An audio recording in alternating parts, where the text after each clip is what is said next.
Jabir bin Abdullah radhiyallahu an bertanya kepada Nabi sallallahu alaihi wasallam tentang adab seorang laki-laki yang pulang dari safarnya. Maka Nabi SAW mengatakan, "Idza dakhalta lailan fala tadkhul ala ahli hatta tastahiddal maghibata." Kata Nabi SAW kepada Jabir, "Wahai Jabir, apabila engkau datang dari safar dan engkau datang di malam hari, maka jangan masuk dulu kepada keluargamu." Maksudnya jangan langsung mengagetkan keluargamu, memberitahu dulu kepulangannya sampai istrimu dia bisa mencukur bulu kemaluannya. Dari sini menunjukkan bahwa mencukur bulu kemaluan juga itu berlaku kepada laki-laki dan kepada wanita. Karena Nabi SAW juga di sini mengatakan kepada Jabir, memberikan kesempatan istrinya untuk mencukur dulu baru kemudian dia masuk. Tetapi tentang hukum mencukur bulu kemaluan ini, jumhurul fuqaha, jumhur ahli fikih mengatakan hukumnya sunnah. Mencukur bulu kemaluan ini hukumnya sunnah. Itu jumhur ulama. Kenapa? Karena dimasukkan dalam bab fitrah di sini. Khamsun minal fitrah. Sehingga dari sini jumhur mengatakan karena dia bagian dari fitrah, artinya sunnah.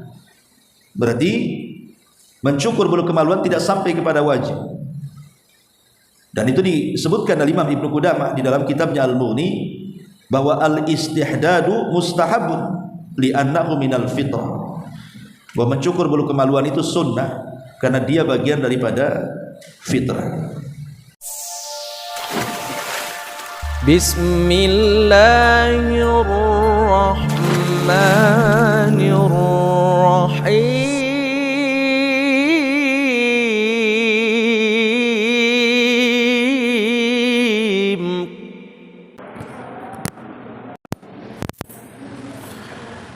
Alhamdulillah wassalatu wassalamu ala Rasulillah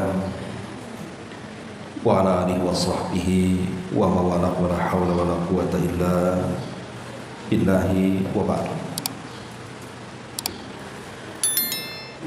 Alhamdulillah di siang ini kita bisa melanjutkan kembali kajian kitab Umdatul Ahkam dan kita masuk pada halaman ke-29 pada nomor hadis 30. Kita baca hadisnya.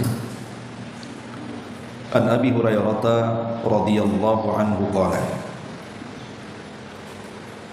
sami'tu Rasulullah sallallahu alaihi wasallam yaqul al-fitratu khamsun al-khitanu wal istihdadu wa qassu syaribi wa taqlimul adfari wa natful ibti. Dari Abu Hurairah radhiyallahu anhu, beliau berkata bahwa dia mendengar Nabi sallallahu alaihi wasallam bersabda, fitrah itu ada 5, yaitu berkhitan, mencukur bulu kemaluan, menggunting kumis, memotong kuku dan mencabut bulu ketiak. Hadis ini dikeluarkan oleh Imam Bukhari dalam kitab Al-Libas dan juga Imam Muslim dalam kitab At-Taharah. Ma'asyiral muslimat yang dimuliakan Allah Subhanahu wa taala. Hadis ini menjelaskan kepada kita tentang 5 perkara yang merupakan sunnah harian. Karena fitrah di sini dijelaskan oleh para ulama maksudnya adalah sunnah yang harus diikuti. Kemudian Nabi SAW menyebutkan dari 5 perkara itu, yang pertama adalah al-khitan, bersunat. Bicara tentang sunat, kita tahu bahwa sunat ini telah disyariatkan sejak zaman Nabi Allah Ibrahim alaihi salatu wassalam, dan itu disebutkan di dalam hadis Bukhari dari Abi Hurairah radhiyallahu an, ikhtatana Ibrahimu an-nabiy alaihi salam wa huwa ibnu 80 sanatan bil qaddum. Ibrahim melakukan khitan dan dia seorang Nabi Allah alaihi salam di usia 80 tahun dan dikhitan dengan menggunakan qaddum. Qaddum itu artinya kampak. Dari sini kita tahu bahwa syariat khitan ini sudah ada sejak zaman Nabi Allah Ibrahim dan dialah yang memulainya, yang kemudian dikenal setelahnya di kalangan orang-orang Yahudi, kemudian belakangan menjadi syariat dalam Islam. Makanya Raja Herakli ketika bermimpi bahwa kerajaannya akan ditumbang atau akan tumbang di tangan orang-orang yang disunat, dan itu mimpinya berulang-ulang, maka dia pun mengumpulkan orang-orang dan bertanya, siapa orang-orang yang disunat itu? Maka para pembesar di sekitarnya mengatakan ada kemungkinan orang-orang Yahudi, karena tidak ada yang disunat kecuali orang-orang Yahudi. Bahkan menawarkan diri, jika sang raja khawatir maka kami akan bantai semua orang-orang Yahudi. Tetapi ketika itu ada orang-orang Arab yang dipimpin oleh Abi Sufyan yang sedang melakukan perniagaan ke Syam. Tiba-tiba mereka ditangkap, kemudian diperiksa dan mereka pun disunat. Dari sini kita tahu bahwa orang-orang Yahudi dan juga orang-orang Arab, walaupun mereka tidak Islam, itu sudah terbiasa disunat. Adapun orang-orang Arab tentu karena ada ajaran Nabi Ibrahim yang tersisa kepada mereka. Kemudian datang Islam, maka sunat bagian daripada sunnah harian yang harus dijalankan, karena ini bagian daripada kebersihan. Dan Nabi mengatakan at-tuhuru syatrul iman, kebersihan itu separuh daripada iman. Tentu para ulama berselisih pendapat tentang hukum sunat ini. Pertama, hukum sunat bagi laki-laki. Hukum sunat bagi laki-laki. Dalam mazhab Syafi'i dan juga mazhab Hambali, bahkan pendapat ini dipilih oleh Al-Imam Ibnu Taimiyah dan diantara ulama mutaakhirin seperti Al-Imam Ibnu Utsaimin rahimahumullah al-jami', dan dimasukkan sebagai fatwa Lajnah Daimah, bahwa hukum sunat bagi laki-laki itu wajib. Hukum sunat bagi laki-laki adalah wajib.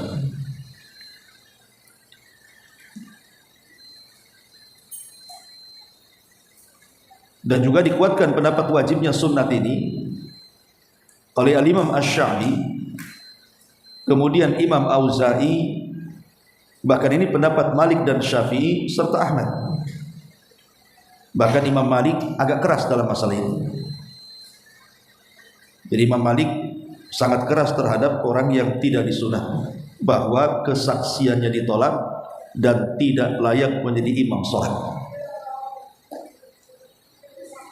Jadi kalau ada orang yang disunat jadi saksi, itu akan diterima menurut Imam Malik dalam persidangan. Begitu juga menjadi imam dalam sholat, tidak boleh, bahkan tidak sah sholatnya. Walaupun kebanyakan ulama fikih mengatakan sunat itu sunnah bagi laki-laki dan tidak wajib, dan ini salah satu pendapat Abu Hanifah juga, mengatakan sunnah itu tidak wajib karena dia bagian daripada fitrah saja. Lah Imam Ibnu Qudamah rahimahullah taala, beliau juga mengatakan dalam kitabnya Al-Mughni, fa ammal khitan, adapun orang-orang yang bersunat berkhitan, fa wajibun 'alar rijali mukarramatun fi haqqin nisa'i, wajib bagi laki-laki tetapi menjadi kemuliaan bagi wanita. Wa laysa biwajibin 'alaihinna, dan tidak wajib bagi mereka para wanita. Intinya bahwa terjadi silang pendapat. Ada yang mengatakan wajib, ada yang mengatakan sunnah. Adapun yang mengatakan wajib, dalilnya adalah surah An-Nahl ayat 123. Allah Subhanahu wa taala mengatakan, "Tsumma auhayna ilaika anittabi' millata Ibrahim hanifa wa ma kana minal musyrikin." Kemudian kami wahyukan kepadamu wahai Muhammad agar mengikuti agama Ibrahim yang lurus itu, karena dia bukan termasuk orang-orang yang berlaku syirik.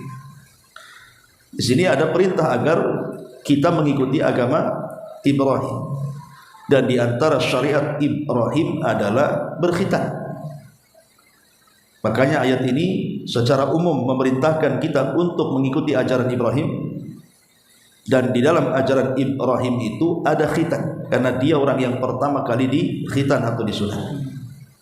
Ini dalil yang pertama. Kemudian dalil yang kedua dari sunnah Nabi SAW yang menjelaskan tentang Ibrahim bersunat. Hadis yang tadi saya sudah jelaskan, hadis Bukhari dari Abi Hurairah radhiyallahu anhu. Bahkan ada perkataan Ibnu Abbas radhiyallahu anhu.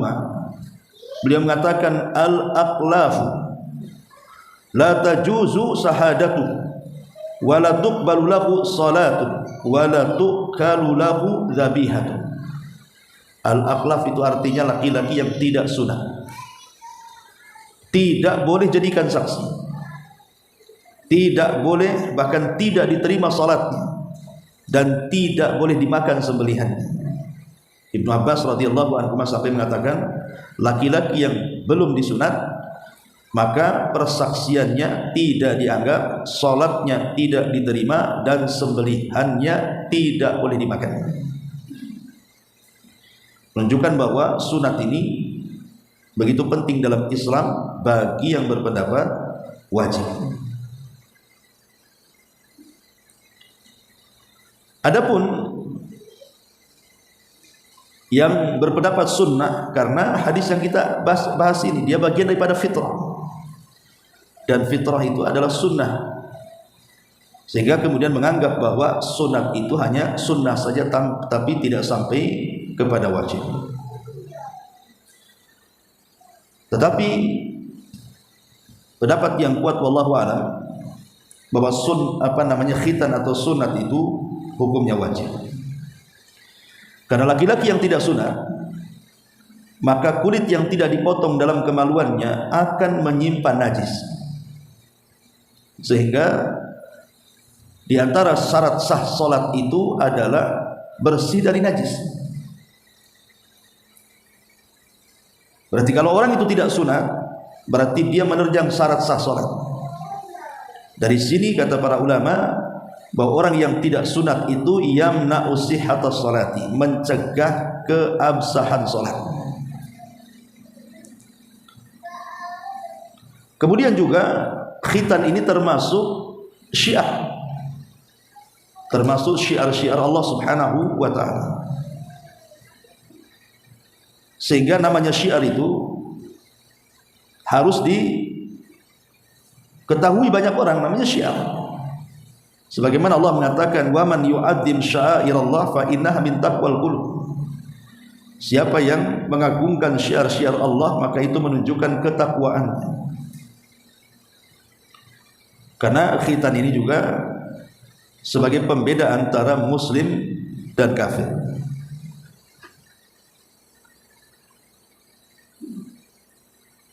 Kemudian juga yang menambah hukum wajibnya sunnah ini, kita tahu bahwa anggota badan kita ini adalah milik Allah Subhanahu wa ta'ala. Dari ujung rambut sampai ujung kaki itu milik Allah. Tidak boleh kemudian diiris atau disakiti, kecuali karena sebuah perintah. Lah ketika kemudian ada perintah memotong sebagian kulit dalam kemaluan laki-laki, menunjukkan bahwa sunnah itu wajib, karena dasarnya tidak boleh seseorang itu menyakiti dirinya, membuang sebagian anggota badannya. Tapi nanti pada hari kiamat, kulit yang pernah dipotong di kemaluan laki-laki itu akan dikembalikan sebagai bentuk kesempurnaan hisab, bahwa seluruh anggota badan itu harus menyaksikan akan hisabnya. Maka ini kembalikan lagi, kembali tidak dikhitan. Ini hukum sunat bagi laki-laki. Adapun hukum sunat bagi wanita, maka menurut pendapat mazhab Hanafi, kemudian juga mazhab Maliki, dan ini juga satu riwayat dalam mazhab Syafi'i, dan yang dipilih oleh Al-Imam Asy-Syaukani, bahkan dipilih Syekh bin Baz, Syekh Utsaimin dan kebanyakan para ulama, bahwa khitan bagi perempuan itu mustahabbatun fi haqqin nisa, disunnahkan bagi wanita. Dan ini pendapat yang kuat. Jadi bagi wanita khitan itu tidak wajib, dia sunnah, tapi bagi laki-laki wajib. Adapun dalilnya adalah hadis Aisyah radhiyallahu anha, dia mengatakan Nabi SAW bersabda, "Idza jalasa baina syu'abihal arba wa massal khitanul al-khitana faqad wajabal ghusl." Apabila suami istri sudah berjumpa 4 cabang masing-masing, artinya ketika hendak berhubungan suami istri berjumpa 4 cabang, tangan, kedua tangan dan kedua kaki, dan sudah bersentuhan 2 khitan, artinya kemaluan. Wa massal khitanul khitana, di mana kemaluan laki-laki sudah menyentuh kemaluan wanita. Di sini Rasul mengibaratkan kemaluan wanita disebut khitan juga. Faqad wajabal ghusl, maka telah wajib mandi walaupun tidak mengeluarkan sperma. Nah di sini hadis ini menunjukkan bahwa wanita juga dikhitan. Karena bahasa Rasul itu wa massal khitanul khitana, dan khitan laki-laki berjumpa dengan khitan wanita. Berarti wanita juga dikhitan, itu maksudnya. Tetapi walaupun hadis ini menunjukkan para wanita dikhitan, tapi kan tidak menunjukkan dalam bentuk perintah. Ini hanya dalam bentuk kabar saja bahwa wanita itu dikhitan, sehingga tidak bisa sampai kepada taraf wajib. Kalau laki-laki kan dalam bentuk perintahnya. Anittabi billata Ibrahim. Ma'asyiral muslimat yang dimuliakan Allah Subhanahu wa taala. Ditambah-tambah Nabi sallallahu alaihi wasallam mengatakan bahwa khitan bagi wanita itu adalah mukarramatun, dalam bentuk kemuliaan. Dalam bentuk kemuliaan. Baik. Adapun kenapa kemudian khitan ini atau sunat ini sangat dianjurkan dalam Islam, tentu ada faedah di dalamnya. Pertama, khitan ini merupakan kemuliaan syariat yang Allah tunjukkan untuk hambanya dalam rangka mengindahkan zahir dia dan batin dia, bahkan menyempurnakan agama Hanif Bapak Ibrahim alaihi salatu wassalam. Jadi dia masuk pada mempercantik diri. Yang kedua, sebagai tanda ubudiyah, sebagai tanda ubudiyah, penghambaan kita kepada Allah Subhanahu wa taala. Karena dahulu sebelum ada khitan, maka banyak budak-budak itu yang ditandai dengan cara ditempelkan besi-besi panas kepada badan. Maka khitan ini juga bentuk perbedaan. Oh, Islam datang bahwa yang membedakan kita itu adalah khitan, bukan melukai anggota badan atau mengecap dengan besi-besi panas atau tato-tato dan yang semacamnya. Kemudian yang ketiga, khitan merupakan kebersihan itu sendiri. Karena tadi orang yang khitan itu pasti dia tidak akan membawa najis, dan najis itu kekotoran, dan orang yang khitan itu akan bersih dari najis. Adapun bagi wanita tentu berbeda ya fungsinya. Dzaliki afdhalil mar'ati wa ahabbu ilal baghli ilal ba'li. Kata Nabi Nabi SAW berkata kepada Ummu Atiyah ini, kepada wanita dari Madinah ini, jangan dihabiskan, maksudnya jangan terlalu berlebihan dalam berkhitan. Ketika memotong jangan berlebihan. Kenapa demikian? Karena sesungguhnya ia akan menguntungkan wanita itu dan akan lebih dicintai suaminya. Jadi wanita yang berkhitan itu lebih kepada kesehatan dan kecantikan. Bahkan dengan berkhitan ini dapat menetralkan nafsu syahwat. Jika dibiarkan tidak berkhitan, boleh jadi mungkin syahwat wanita itu akan sejajar dengan syahwat hewan. Lah dari perkara inilah makanya kemudian seorang wanita harus dikhitan juga, karena dikhawatirkan kemudian hormon dia nanti dalam hal syahwat itu akan sama dengan syahwatnya binatang. Tetapi meskipun demikian Nabi SAW melarang, tidak boleh berlebihan dalam memotongnya, secukupnya saja. Kalau dipotong semuanya dikhawatirkan tidak berasa, bahkan menghilangkan syahwatnya. Nah dari sini kita ketahui bahwa alasan kenapa wanita itu dikhitan tidak wajib seperti laki-laki, karena fungsinya berbeda. Kalau laki-laki kan berkaitan dengan najis masalahnya, tapi kalau wanita berkaitan dengan kemuliaan. Apalagi kita tahu bahwa setan ini berdiam diri di tempat-tempat kotor kan, tempat-tempat najis. Berarti kalau orang tidak dikhitan dan menyimpan najis di badan zahirnya, maka bisa saja menimbulkan setan bertinggal di situ. Makanya kemudian khitan ini sangat dianjurkan. Adapun waktu khitan, kapan sih waktunya di khitan itu? Ada yang mengatakan bahwa pelaksanaan khitan ini terbagi menjadi 3 waktu. Pertama, waktu yang diwajibkan. Kapan itu? Ketika seseorang sudah masuk balik. Karena kalau sudah balik itu kan sudah mukallaf, artinya sudah wajib sholat. Kalau sudah wajib sholat kok belum dikhitan, berdosa. Makanya ini namanya waktu yang diwajibkan. Kalau sudah balik itu sudah wajib.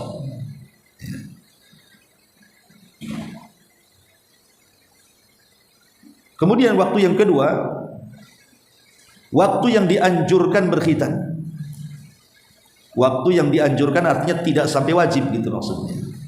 Kapan itu? Waktu masih di bawah balik, masih kecil. Karena waktu usia 7 tahun itu kan Nabi mengatakan apa? Muru auladakum bis salati wa hum abna'u sab'in. Perintahkan anak-anakmu untuk salat di usia 7 tahun. Berarti sangat dianjurkan di usia 7 tahun itu laki-laki sudah dikhitan gitu maksudnya. Tetapi menjadi wajib kalau di usia 15 tahun. Karena baliknya laki-laki kan 15 tahun. Tapi dianjurkan di usia 7 tahun. Karena Rasul memerintahkan di usia itu anak-anak sudah harus dilatih sholat. Karena sudah harus dilatih sholat berarti orang tua harus memahamkan tentang bahayanya najis dalam sholat. Makanya sangat dianjurkan di bawah balik, di usia 7 tahun ke atas, laki-laki sudah dianjurkan dikhitan.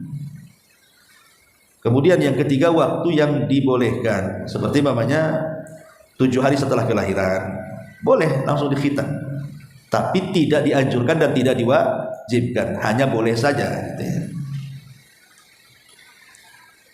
Taib. Intinya bahwa ini berlaku kepada laki-laki dan perempuan. 3 waktu ini berlaku kepada laki-laki dan perempuan waktu ini. Jadi bagi wanita juga sama, sangat dianjurkan sebelum dia balik kan gitu ya. Kalau sudah balik maka lebih dianjurkan, tapi tidak sampai ke tingkat wajib. Nah, sekali lagi hukum khitan bagi wanita kan tadi saya sudah jelaskan berbeda dengan hukum khitan bagi laki-laki.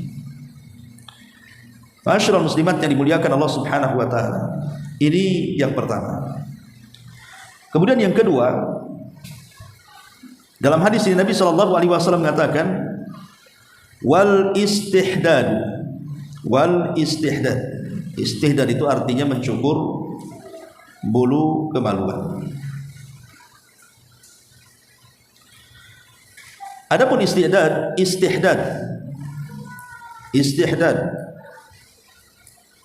adalah tadi saya sebutkan di sini ma'khudun minal hadidati yuqalu istahadda idza halaqa anatahu. Istahadda dalam bahasa Arab itu apabila seseorang mencukur bulu kemaluannya. Al-Imam An-Nawawi rahimahullahu taala mengatakan al-istihdadu izalatu sya'ril ana huwa alladhi haula al-farji sawa'un izalatuhu bin natfin au nauratin au halqin ma'khudun minal hadidati wa hiya musallati yuhlaku biha. Kata Imam Nawawi rahimahullah tadi mengatakan bahwa istihdad artinya menghilangkan bulu kemaluan. Maksudnya bulu di sekitar kemaluan. Bisa dengan cara dicabut atau bisa dengan cara dicukur dengan alat cukur. Ini menurut Imam Nawawi rahimahullah ta'ala. Jadi ada dua cara, bisa dicabut kalau memang terbiasa, atau mungkin kalau sakit maka bisa dicukur. Satu hari Jabir bin Abdullah radhiyallahu an bertanya kepada Nabi sallallahu alaihi wasallam tentang adab seorang laki-laki yang pulang dari safarnya. Maka Nabi SAW mengatakan, "Idza dakhalta lailan fala tadkhul ala ahli hatta tastahiddal maghibata." Kata Nabi SAW kepada Jabir, "Wahai Jabir, apabila engkau datang dari safar dan engkau datang di malam hari, maka jangan masuk dulu kepada keluargamu." Maksudnya jangan langsung mengagetkan keluargamu, memberitahu dulu kepulangannya sampai istrimu dia bisa mencukur bulu kemaluannya. Dari sini menunjukkan bahwa mencukur bulu kemaluan juga itu berlaku kepada laki-laki dan kepada wanita. Karena Nabi SAW juga di sini mengatakan kepada Jabir, memberikan kesempatan istrinya untuk mencukur dulu, baru kemudian dia masuk. Tetapi tentang hukum mencukur bulu kemaluan ini, jumhurul fuqaha, jumhur ahli fikih mengatakan hukumnya sunnah. Mencukur bulu kemaluan ini hukumnya sunnah. Itu jumhur ulama. Kenapa? Karena dimasukkan dalam bab fitrah di sini. Khamsun minal fitrah. Sehingga dari sini jumhur mengatakan karena dia bagian dari fitrah, artinya sunnah.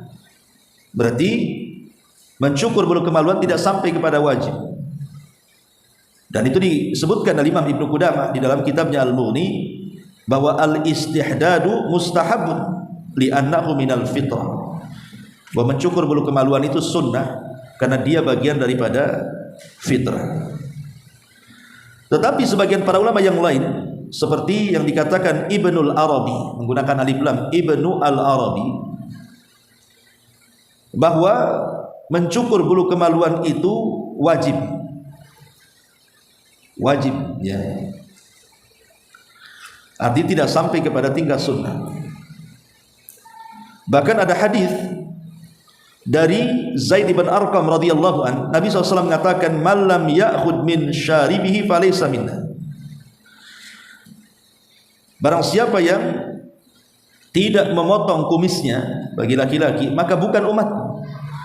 Pendalilannya adalah kalau memotong kumis saja bagi laki-laki, kalau memotong kumis bagi laki-laki dikatakan laisa minna, dan kalimat laisa minna ini menunjukkan dosa besar. Dosa besar gitu ya. Maka bagaimana pula dengan bulu kemaluan? Itu namanya qiyas aulawi. Kalau kumis saja wajib, maka mencukur bulu kemaluan lebih wajib lagi. Ini pendalilan dari Ibnul Arabi dan orang-orang yang mengatakan bahwa mencukur kemaluan itu wajib. Jadi ada yang mengatakan sunnah, ada yang mengatakan wajib.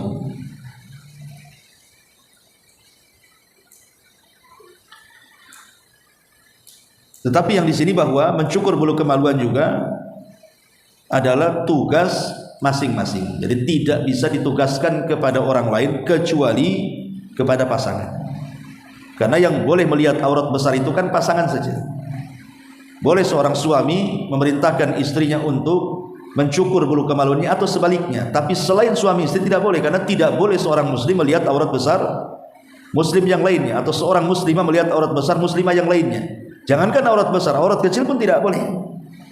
Jadi mencukur itu tugas dikembalikan ke masing-masing individu. Tidak bisa diwakilkan kepada orang, kecuali memang yang mencukur itu adalah orang yang memang dibolehkan melihat aurat pasangannya, dan itu hanya ada pada suami istri saja kan. Selain suami istri maka tidak dibolehkan. Taib, ini tentang mencukur bulu kemaluan.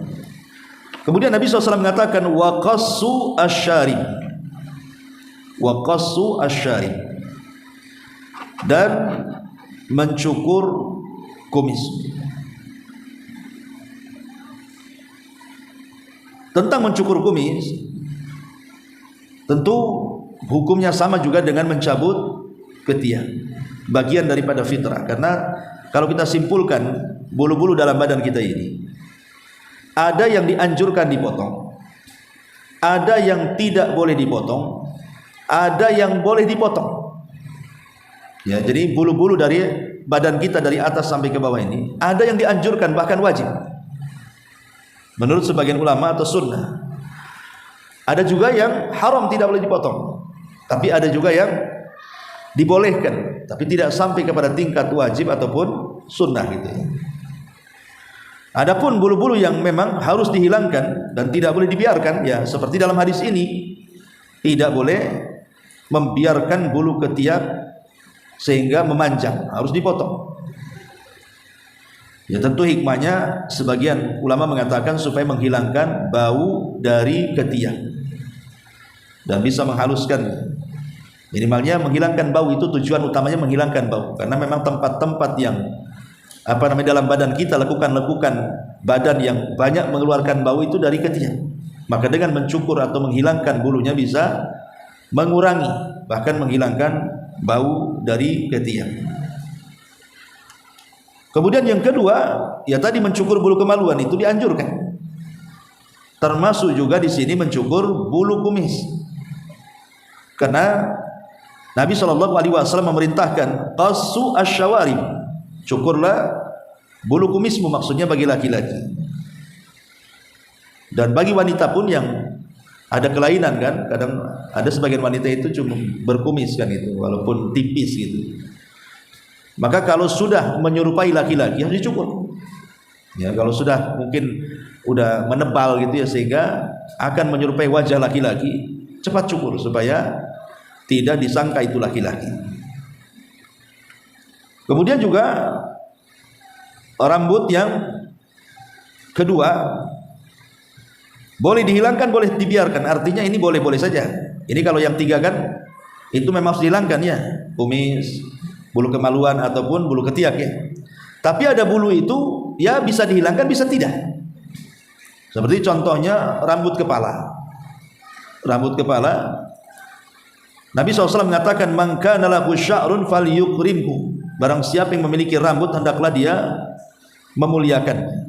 Imam Nawawi ketika mengatakan siapa yang memiliki rambut hendaklah dia memuliakannya, dia mengatakan maksud memuliakan di sini artinya merapihkan, membersihkan, memberikan minyak dan haruman. Jangan ataupun termasuk menyisirnya. Inilah diantara makna memuliakan rambut. Jadi merapihkan ya dengan cara mencukur, jangan acak-acakan kayak Tarzan kan itu. Kemudian juga membersihkannya dengan cara disampo, ataupun memberikan harum-haruman dengan cara diberikan minyak rambut gitu, ataupun menyisirnya supaya lebih rapi. Itu arti memuliakan rambut. Karena Rasul mengatakan man kana lahu sya'run falyukrimhu. Barang siapa memiliki rambut hendaklah dia memuliakannya. Dan Nabi SAW biasa memberikan minyak kepada rambutnya. Tetapi walaupun Islam ini membolehkan merawat rambut, bahkan dianjurkan untuk memuliakannya, tapi tidak boleh berlebihan. Seperti nyisir tiap jam itu tidak boleh. Karena Nabi SAW mengatakan di Abdullah ibn Mughaffal radhiyallahu anhu, dia mengatakan, naha Rasulullah SAW anit tarajjuli illa ghibban. Rasul melarang menyisir rambut kecuali ghibban. Ghibban itu artinya satu hari menyisir, satu hari tidak. Ya, satu hari menyisir, satu hari tidak. Jadi sisir itu boleh, ya, tapi jangan kemudian setiap saat itu maksudnya. Ya, jarang-jarang, sekali-kali. Karena bagaimanapun Islam sangat melarang berlebihan. Karena ingat zaman dulu itu kan, Bu, sisir itu biasanya melebihi dompet.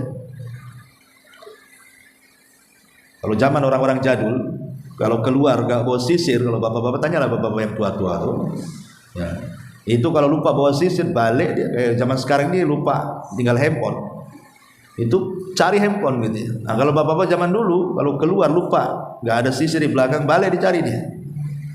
Itu andalannya itu.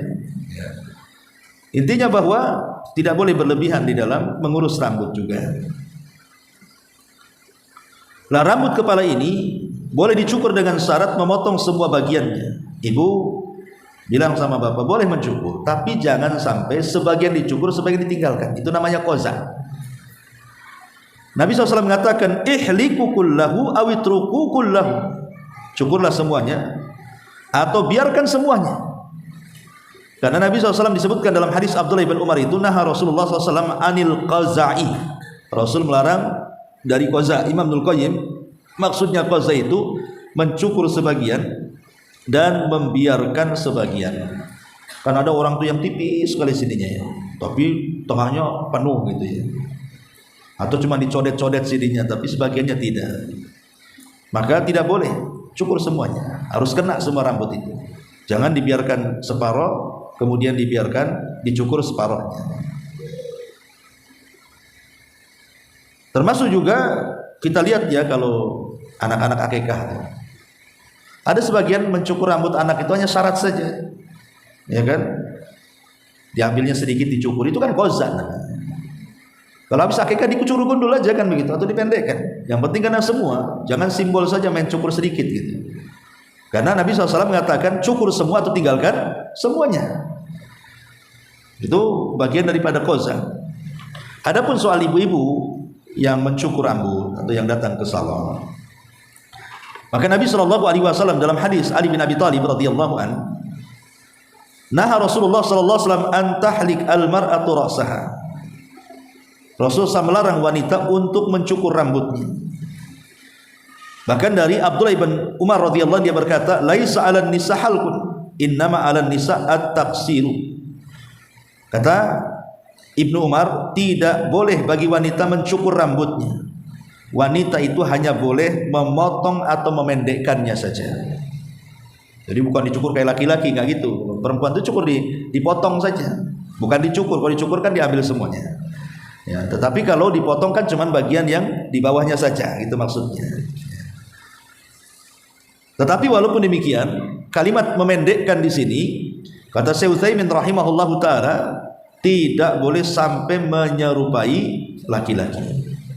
Boleh memendekkan, tapi jangan sampai menyerupai laki-laki, karena tidak boleh kita ini tasyabbuh seorang laki-laki dengan perempuan atau perempuan tasyabbuh dengan laki-laki.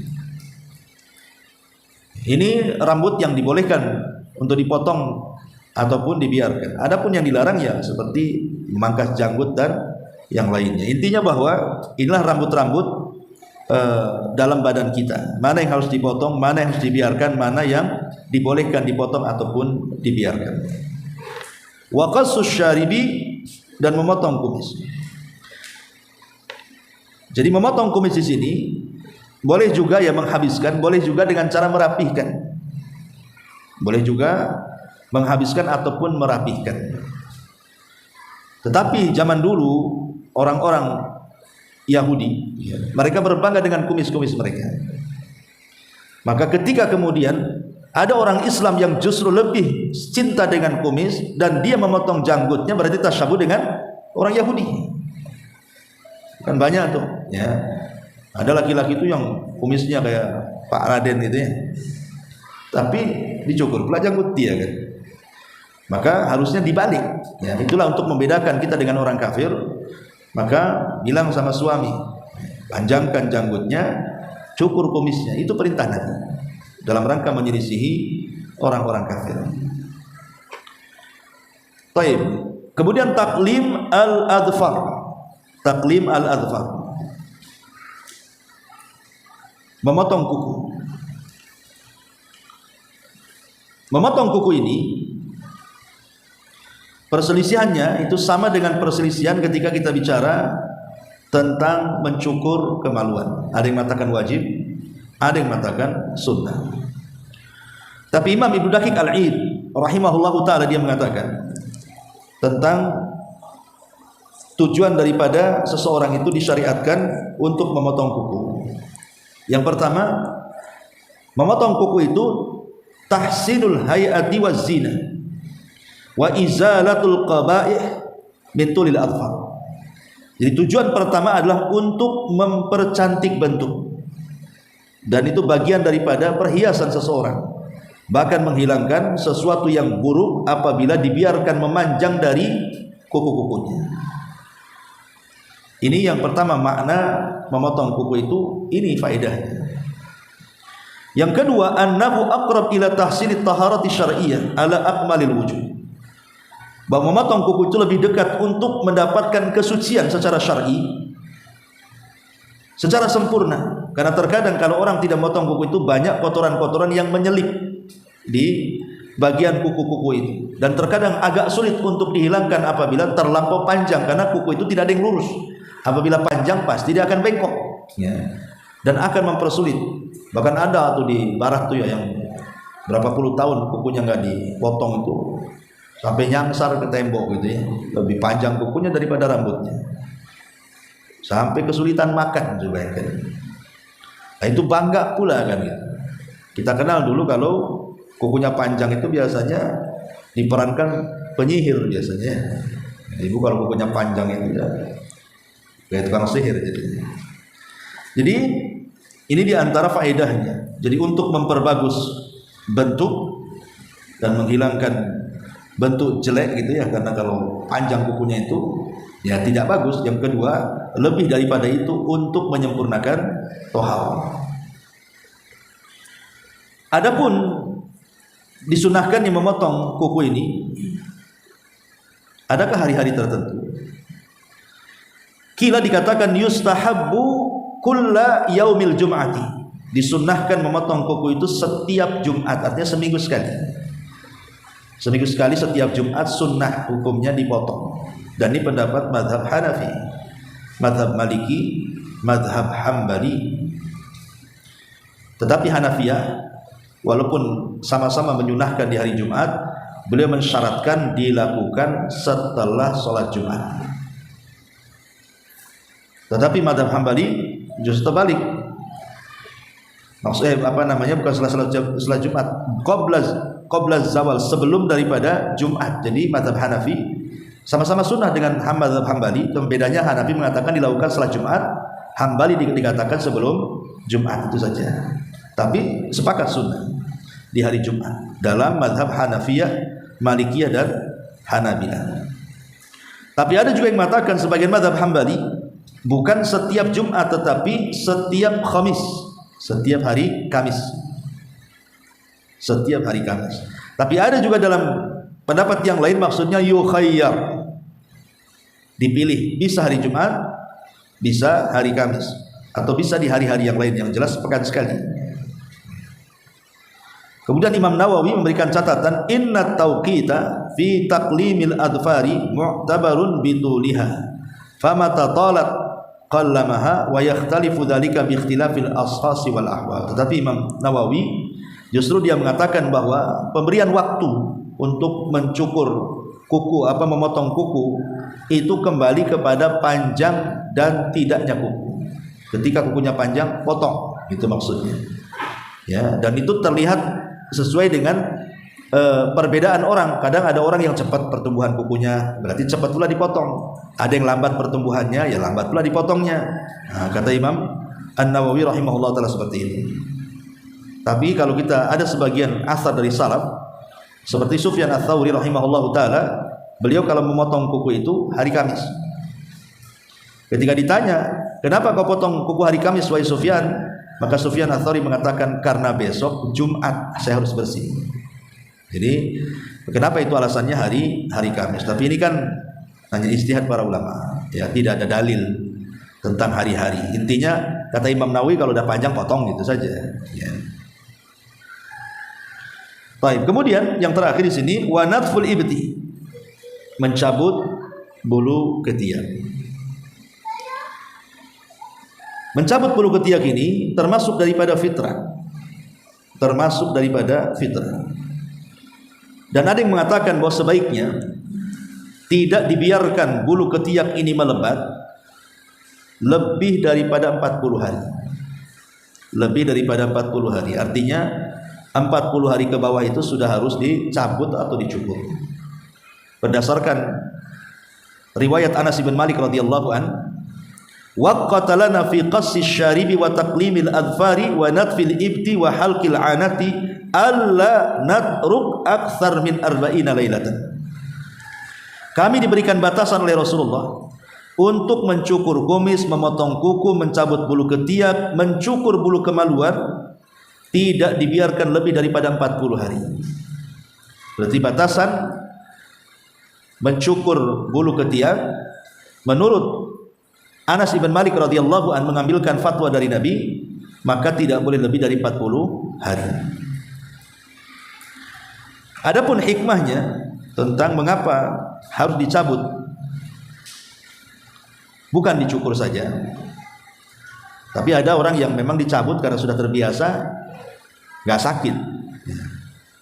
Tapi ada yang tidak terbiasa, kalau dicabut itu menjerit-jerit, akhirnya dicukur ya dengan alat. Kata beliau, kata Syekh Al-Hasan bin Abdu As-Sattir An-Nu'mani berkata,